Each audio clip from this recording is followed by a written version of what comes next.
हमारा पार्ट 4 का क्या है, समतुल्य बट्टा ज्ञात करने के आधार पर। दोस्तों समतुल्य बट्टा होता क्या है, ध्यान से समझेंगे। और एकल बट्टा, समतुल्य बट्टा होता है, एकल बट्टा होता है। इसको जानने से पहले हम थोड़ा आते हैं यहाँ पर, देखते हैं कि हमारा ये जो हो गया एमपी, मैं आपको बताया हूँ, एक बार मैं फिर से इसी को बताता हूँ। एमपी का मैं प्रयोग करूँगा और एक हम लोग सीपी और एक हमारा एसपी होगा, ठीक है। अच्छा दोस्तों ये बताइए कि एमपी को क्या बोलते हैं और सीपी को क्या बोलते हैं, एसपी क्या बोलते हैं। एमपी को मतलब शॉर्टकट लिखने का हमारा यही था ना, इसको हम बोलते हैं मार्क प्राइस, ठीक है। मार्क प्राइस, ठीक है, मार्क प्राइस। मार्क, मार्क मतलब हो गया, मार्क मतलब एम से, हम इसको एम से, प्राइस से मतलब पी को हम मल्टीप्लाई करते हैं, ठीक है। अब यहाँ से इसको समझ लिए। अब इसको मतलब हिंदी में क्या बोलते हैं इसको, हम बताइए। हिंदी में बोलते हैं हम इसको अंकित मूल्य बोलते हैं, ठीक है। अंकित मूल्य बोलते हैं हिंदी में, अंकित मूल्य या फिर मौद्रिक मूल्य बोलते हैं आप। जो छपा हुआ मूल्य होता है वही हमारा क्या होता है, एमपी होता है, यानी कि मार्क प्राइस होता है, ठीक है। अब सीपी पाते हैं। सीपी का मतलब हो गया कि कॉस्ट प्राइस होता है, ठीक है। सी से हो गया कॉस्ट, पी से हो गया प्राइस, ठीक है। यानी कि इसको हिंदी में क्या बोलते हैं हम, तो क्रय मूल्य बोलते हैं, ठीक है। क्रय मूल्य बोलते हैं इसको हिंदी में। अच्छा क्रय मूल्य होता क्या है, तो क्रय मूल्य जो हम खरीदते हैं कोई वस्तु को, मान लेते हैं कोई वस्तु दुकान से आप खरीद लेके आते हैं तो वो क्या होता है, क्रय होता है, ठीक है। वह क्रय मूल्य होता है। अब हमारा आ गया सीपी, एसपी, ठीक है, एस बोलते हैं दोस्तों, ठीक है। अच्छा विक्रय मूल्य क्या होता है, तो विक्रय मूल्य यानी कि जो बेचा गया मूल्य वही होता है हमारा, क्या होता है, विक्रय मूल्य होता है, ठीक है। आप समझ गए कि जो बेचा गया मूल्य यानी कि इस मार्कर को लेकर आए, मार्कर आपका विक्रय मूल्य होता है, यानी कि उसको हम एसपी से इंडिकेट करेंगे, ठीक है। यानी कि बार बार हम लोग विक्रय मूल्य नहीं लिखेंगे, शेयरिंग प्राइस नहीं लिखेंगे, एसपी और सीपी। आप समझ गए कि एसपी और समझेंगे कि एक मैं आपको थोड़ा नोट में समझाना चाहूँगा कि आप नोट में इसको बना लीजिए, आप समझेंगे बहुत अच्छे से, ठीक है। नोट में समझिएगा इसको। एक होगा आपका दुकानदार, ठीक है, ठीक है, ग्राहक। एक दुकानदार हो गया और एक ग्राहक, मतलब ग्राहक है कोई दुकानदार पर जाएगा खरीदने के लिए कोई वस्तु, ठीक है।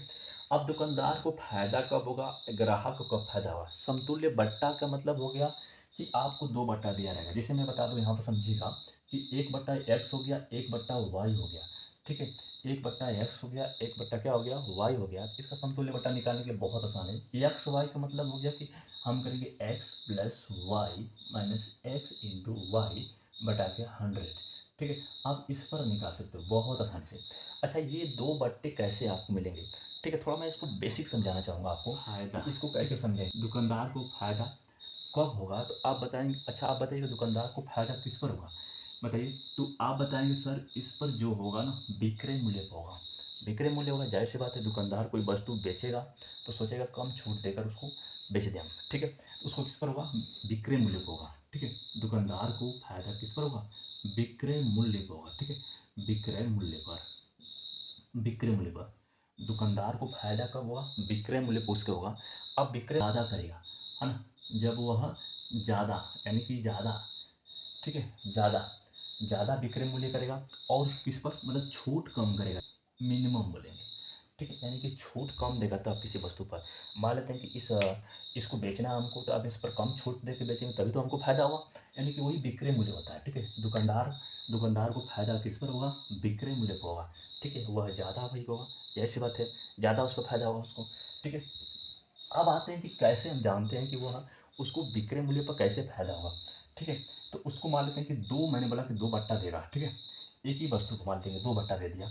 जैसे बोलेगा कि एक हो गया कि 20%, ठीक है, एक हो गया 20%, ठीक है।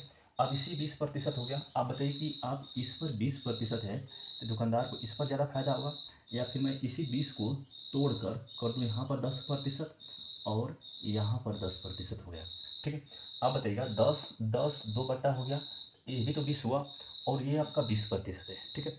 इस पर 20% आपको बट्टा दे रहा है और इस पर 20% बट्टा दे रहा है, तो आप बताइएगा किस पर ज़्यादा होगा, तो ज़्यादा होगा भैया इस पर होगा आपका, ठीक है। किस पर, यानी कि 20% पर आपको ज़्यादा मिलेगा बट्टा, ठीक है। अच्छा कैसे होगा सर, ये तो 20% छूट इस पर भी है, ये 10% इस पर भी छूट दे दिया। इसे जाते हैं दुकान पर बोलता है ना कि 20% का छूट है, इसको ले लीजिए, और उसी वस्तु को बोलता है कि इस पर 10% छूट है, इस पर 10% छूट मिला के दोनों 20% हो गया। तो आप बताइए ये भी 10 है और ये भी 10% है, तो दोनों को मिलाकर ये भी तो 20 हुआ, लेकिन इस पर क्या होगा, उसको कम होगा, ठीक है। इस पर क्या होगा, कम हुआ, इस पर मात्र इसको 19% होगा, ठीक है।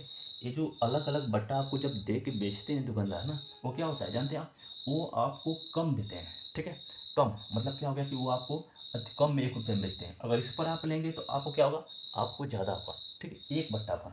अब देखिए ये 2 बट्टे समतुल्य बट्टे, इसको निकाल कर हम बता रहे हैं आपको, अभी बता रहे हैं जस्ट। देखिए 20% का आपका बट्टा मिला है आपका, ठीक है, तो इस पर ज़्यादा होगा क्योंकि 20%, ये 19% कैसे आया है इसको ध्यान दीजिएगा, ठीक है। 19% कैसे आया, अगर इस पर हम देखेंगे 2 बट्टा का निकालेंगे तो 10 प्लस 10 माइनस 10, ठीक है, -10। देखिए यहाँ पर 10 रखा है एक्स की जगह और वाई की जगह 10 रखा है, माइनस हो गया 10 हो गया और इंटू, ठीक है, 10 हो गया यहाँ पर, ठीक है।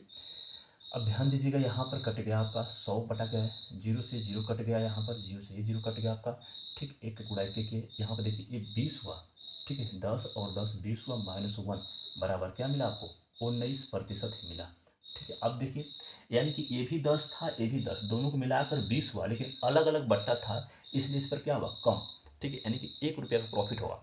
यानी कि दुकानदार का हमें किस पर फायदा होगा, ठीक है, ग्राहक को कैसे फायदा होगा, ठीक है, ग्राहक को कैसे फायदा होगा, यानी कि फायदा मतलब क्या हुआ, प्रॉफिट, ठीक है, ग्राहक को कैसे प्रॉफिट होगा, ठीक है, ये सबसे बड़ी बात है, प्रॉफिट, ठीक है, यानी कि प्रॉफिट, यानी कि ग्राहक को किस पर फायदा होगा। तो ग्राहक क्या करेगा, सोचेगा कि आप सोचेगा कि बहुत कम में मैं खरीद लूँ, है ना, यानी करेगा कि बहुत कम है, यानी कि मैं बताऊँ 400 रुपये की वस्तु है तो ग्राहक सोचेगा मुझे 300 रुपये में मिल जाए, ठीक है, यही सोचेगा। तो यानी कि ग्राहक को किस पर फायदा होगा, तो आप बताइएगा कि ग्राहक जाएगा खरीदने के लिए कोई वस्तु तो उसको क्या बोलेगा, वो क्रय मूल्य, सीपी बोलेगा, ठीक है, यानी कि ग्राहक को क्रय मूल्य पर इसको फायदा होगा, ठीक है, ग्राहक को किस पर फायदा होगा, क्रय मूल्य पर फायदा होगा, ठीक। तो दोस्तों आप देख सकते हैं कि जो कि पार्ट हमारा 4 का जो कि सवाल है, जो हमारा 50% और 50% के क्रमिक बट्टों के समतुल्य एकमात्र बट्टा होगा, मतलब एकल बट्टा, आपको बेसिक बता दिए हैं। अब आपका ये सवाल है, ठीक है। इस प्रश्न को करने के लिए आपको सबसे पहले मैं बताया था कि 2 जब बट्टा दिया रहेगा, यानी कि एक्स दिया रहेगा और वाई 2 बट्टा दिया रहेगा आपको, तो आपको क्या करना है, यानी कि X plus Y minus X into Y बटा के 100, ठीक है, ये समतुल्य बट्टा यानी कि एकल बट्टा का आपको सूत्र है, ठीक है। यानी कि इस पर लगाएंगे तो हमारा होगा 50 प्लस 50 माइनस 50 इंटू 50 बटा का क्या हुआ 100, 0 से 0 आपका कट गया, इसका आपने गुणा किया तो क्या मिला 25, और ये 150 50 क्या हुआ 100, माइनस था माइनस में कर दिया, इसका आंसर क्या हुआ 75% आपका आंसर हुआ, ठीक है। ये आप 50 यहाँ पर भी दिया है और 50 यहाँ पर भी दिया है, ठीक है, नहीं दिखाई दे रहा था।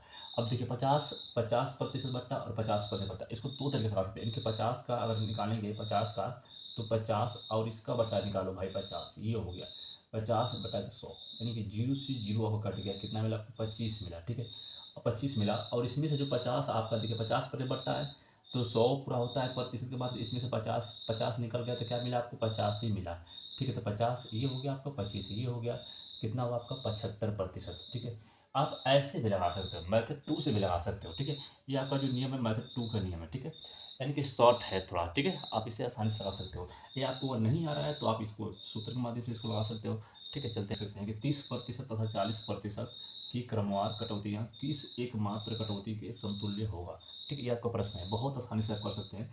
यानी कि मैं बताया हूँ अभी कि X plus Y minus X Y into बटा 100, यानी कि 30 प्लस आपका हो जाएगा 40 माइनस 30 गुणे आपका होगा 40 बटा के होगा 100, ठीक है, 0 से 0 आपका कट गया, ठीक है, आपका ये हुआ 12, ठीक है, 3 का गुणा 4 में किया 12 हुआ, और 30 और 40 को मिला दिया कितना हो गया 70 हो गया, ठीक है। अब यहाँ से इसको घटा के कितना मिला आपको 58% आपका ये आंसर हुआ, ठीक है। उम्मीद करते हैं आप इस सवाल को समझ गए होंगे, ठीक है। अब इस टाइप के सवाल को आप बहुत सारे कर सकते हैं आप अपने से, ठीक है। चलिए आगे चलते हैं। तो आपके लिए मैं एक होमवर्क दे रहा हूँ, आप इसका कमेंट बॉक्स में मुझे आंसर बताइएगा क्या होगा। एक रहेगा आपको 20%, ठीक है, और एक रहेगा 10% बेटा, ठीक है।